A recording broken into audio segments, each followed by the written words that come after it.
Соединетите држави, Индија и Бразил и натаму пријавуваат рекордни дневни бројки на заразени од коронавирус. И други земји во Латинска Америка, како Мексико и Колумбија, исто така имаат многу ново инфицирани.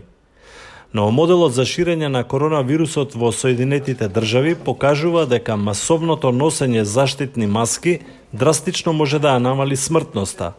Истражувањето на Универзитетот во Вашингтон заклучува дека без носење маски смртните случаи од COVID-19 од 160.000 до 9 август би можеле да изнесуваат околу 300.000 до 1 декември.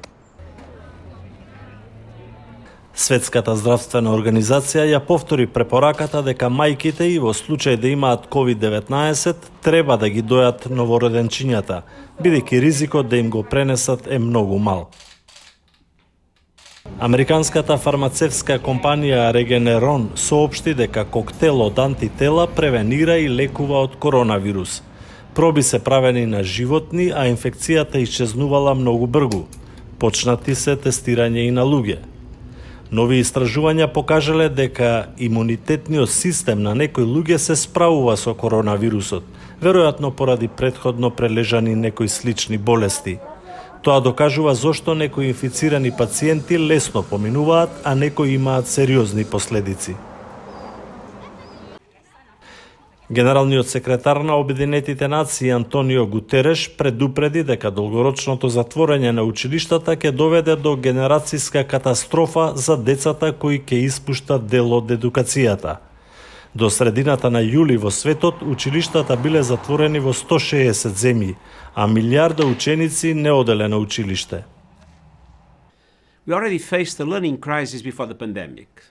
More than 250 million school-aged children were out of school. And only a quarter of secondary school children in developing countries were leaving school with basic skills. Now, we face a generational catastrophe that would waste untold human potential, undermine decades of progress. Обединетите нации издадоа насоки за отворање на училиштата како топ приоритет, со сите можни превентивни мерки, но потенцираат дека најнапред мора да се стави под контрола пандемијата. Руски представници соопштија дека вакцината против COVID-19 ќе биде одобрена во овој месец, а масовното производство ќе почне во септември. Вакцината на Гамалеја институтот во Москва е адаптирана од претходната вакцина против ебола. Третата фаза од тестирањата на луѓе ќе продолжи и по официјалното одобрение.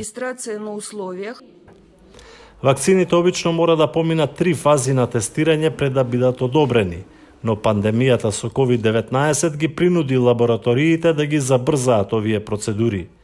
Некои здравствени стручњаци предупредуваат и на ризиците од ваквото брзање. Може да има несакани последици врз луѓето, а може и да им даде лажно чувство дека се заштитени, а всушност да не се.